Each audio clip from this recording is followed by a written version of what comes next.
Existe um lugar onde o tempo para, onde cada segundo respirando se transforma num castigo, e o silêncio não significa paz, mas desespero.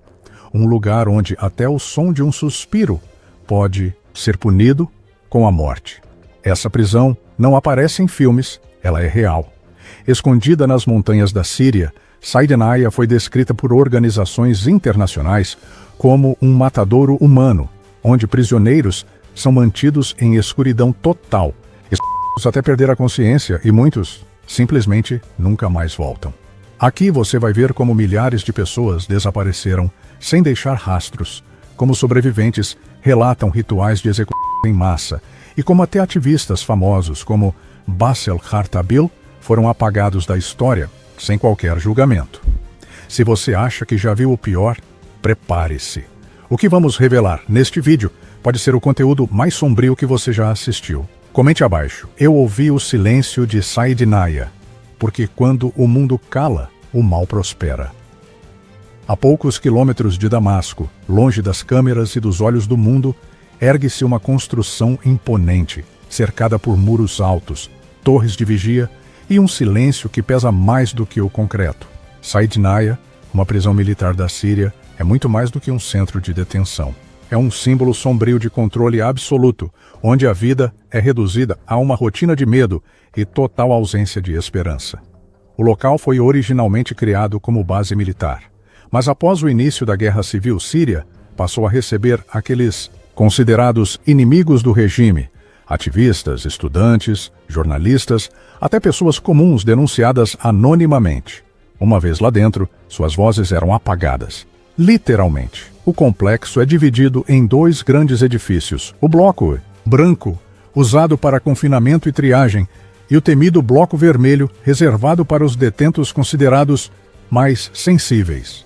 É nesse segundo edifício que, segundo testemunhos, os prisioneiros perdiam qualquer contato com o mundo exterior e até mesmo com a própria identidade. Ao chegar, muitos são vendados e colocados em longos corredores, ouvindo apenas passos, respirações nervosas e ordens secas em voz baixa. Alguns relatam que passam dias sem saber onde estão, sem ouvir nomes, sem ver rostos, sem receber explicações. O tempo em Saidnaya não é medido em horas, mas em batidas do coração. As celas, de acordo com testemunhas, são escuras e abafadas, algumas sem qualquer iluminação ou ventilação. O espaço é reduzido, forçando os presos a se revezarem para dormir ou simplesmente se acomodar. Há relatos de prisioneiros colocados juntos em pequenos cubículos, dividindo o espaço com dezenas de outros, muitos deles já sem reação.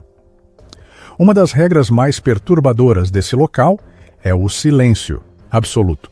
Os detentos são proibidos de falar, tossir ou até chorar. Qualquer som é interpretado como desafio e pode resultar em punições severas. É esse controle psicológico que torna Saidnaya tão temida. Não é apenas a dor física, é a lenta destruição da sanidade. A organização Anistia Internacional já alertou para a natureza oculta e sistemática das práticas ali conduzidas. Estima-se que somente entre 2011 e 2015, milhares de pessoas tenham desaparecido após serem transferidas para lá.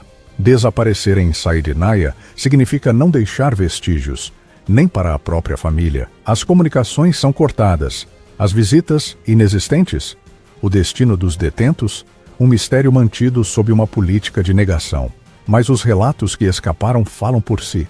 Um ex-detento, cujo nome foi mantido em sigilo, declarou: Saidnaya não é um lugar, é um estado entre o que restou de mim e aquilo que fui forçado a esquecer. Em Saidnaya, o cair da noite não traz descanso. Pelo contrário, para quem está ali dentro, a escuridão anuncia o início do momento mais temido do dia. Os corredores, que durante o dia já mantêm um clima de tensão insuportável, tornam-se ainda mais ameaçadores quando as luzes se apagam.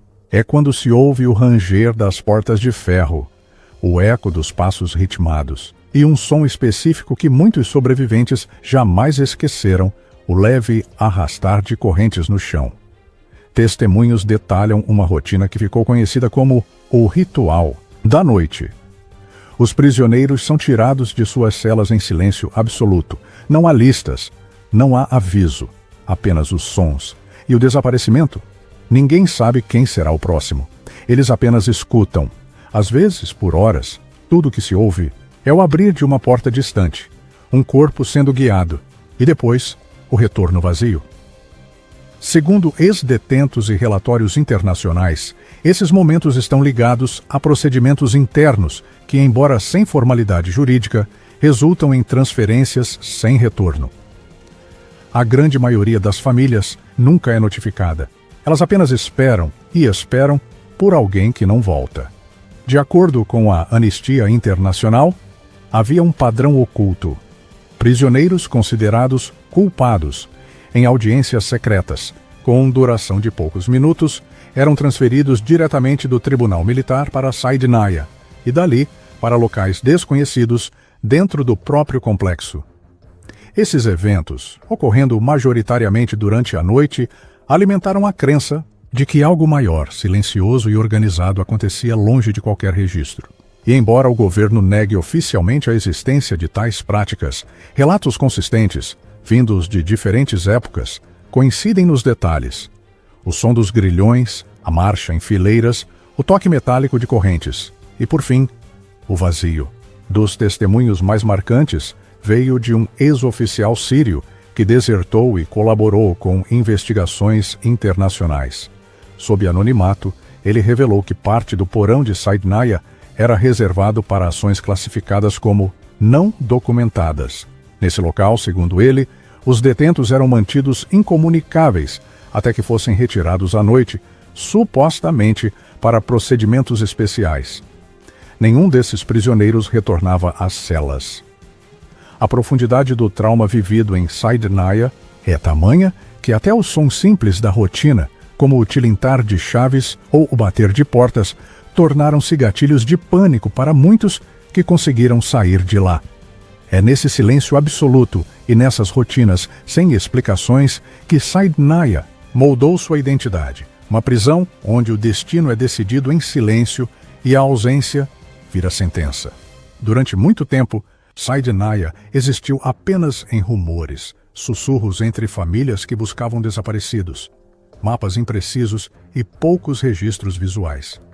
O que se sabia eram pedaços de histórias, palavras sussurradas com medo, e o vazio deixado por quem nunca mais voltou. Mas isso começou a mudar quando organizações internacionais decidiram escutar os sobreviventes de forma sistemática e científica. Em 2017, um relatório devastador da Amnesty International, feito em parceria com especialistas forenses e engenheiros de som, chocou o mundo. Eles se reuniram com ex-detentos e reconstruíram, com base em memórias auditivas e sensoriais, uma réplica tridimensional da prisão de Saidnaya. Isso foi possível porque muitos dos prisioneiros passaram meses ou anos vendados. Seus únicos dados de referência eram os sons, os cheiros e as mudanças de temperatura ao serem deslocados. O resultado foi perturbador. A simulação revelou um complexo planejado para eliminar qualquer senso de humanidade. Portas metálicas pesadas, corredores apertados, celas sem ventilação, câmaras sem luz. Tudo projetado com precisão para isolar, silenciar e despersonalizar. Cada canto da prisão foi descrito com tamanha consistência que os investigadores puderam montar um modelo completo do que jamais pôde ser filmado. E o mais impressionante foi o padrão. Testemunhos separados, de pessoas que nunca se encontraram, relataram as mesmas sequências de sons. O número de degraus em certas escadas, o eco das vozes, o ranger das portas, todos batiam com o que foi digitalmente reconstruído. Ou seja, os relatos não eram apenas emocionais, eram tecnicamente compatíveis. O terror era real. Um dado assustador surgiu nesse processo. Segundo o relatório, entre 20 a 50 pessoas eram retiradas de suas celas por semana durante um certo período entre 2011 e 2015. Muitas dessas transferências nunca foram registradas e não houve nenhum retorno oficial. Os corpos, segundo fontes internas, eram levados para um ponto chamado Tishrin, ou para zonas militares em Damasco. Diante dessas evidências, o governo sírio respondeu com negação total. Chamou o relatório de ficção e acusou as organizações envolvidas de disseminar propaganda política. Mas o dano já estava feito. O mundo agora via, mesmo que virtualmente, a arquitetura do silêncio e da dor que se escondia nas montanhas de Saidnaya. Outro momento decisivo foi a publicação de imagens de satélite captadas por entidades independentes. Nessas imagens, especialistas notaram movimentações incomuns na parte traseira do complexo, reformas em áreas fechadas, expansão de muros e presença de veículos pesados em horários noturnos. A análise cruzada desses dados com os relatos de sobreviventes indicava algo inquietante. Saidnaya não só mantinha sua rotina, como parecia adaptar sua estrutura para intensificá-la. Foi nesse contexto que o nome de Bassel Kartabil ganhou destaque internacional. Ativista da liberdade digital e defensor do acesso à cultura na internet, Bassel foi preso em 2012. Durante anos, sua família buscou informações. Ele chegou a ser transferido para Saidnaya e então desapareceu. Apenas em 2017, a confirmação chegou.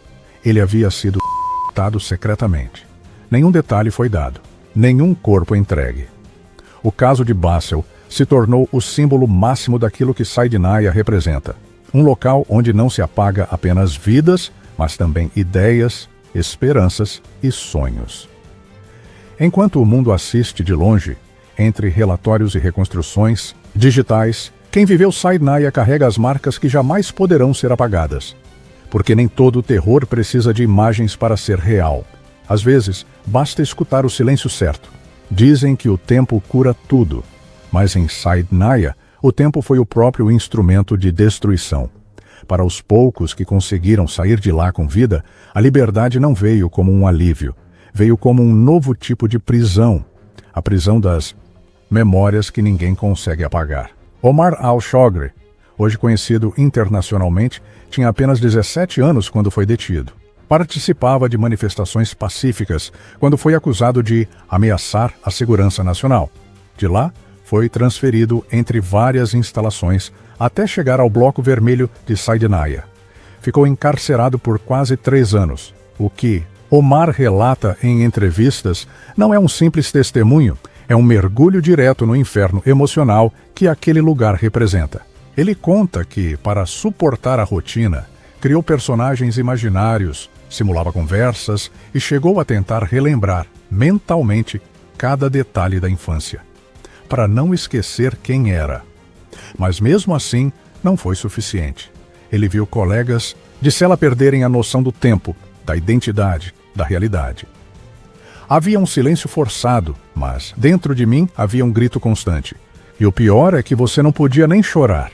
Chorar significava que alguém ouviria, e ouvir era um risco. Omar perdeu 35 quilos durante o período em Saidnaya. Quando saiu, seu corpo estava enfraquecido, mas foi sua mente que mais sofreu. Anos depois, mesmo morando na Suécia e trabalhando com organizações de direitos humanos, ele ainda sofre de crises de pânico, insônia severa e bloqueios emocionais. Outro nome que carrega cicatrizes profundas é o de Mansour Omari. Detido por ajudar famílias a rastrear prisioneiros desaparecidos, foi levado para uma prisão subterrânea e depois transferido. Lá, conheceu 82 outros homens em condições desumanas.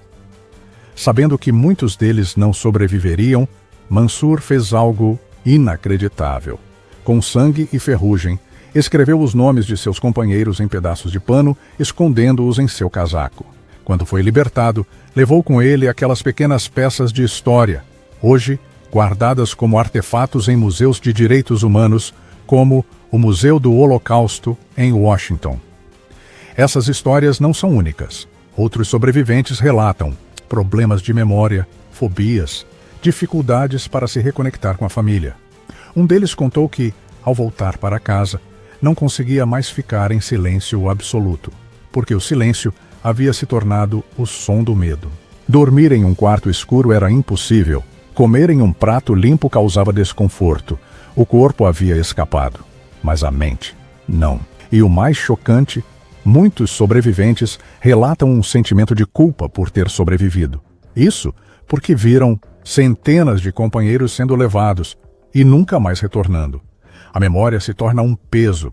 Cada rosto, cada nome, uma responsabilidade que não desaparece com o tempo. A Anistia Internacional e outras organizações de apoio psicológico têm trabalhado com esses sobreviventes para tentar reconstruir suas vidas.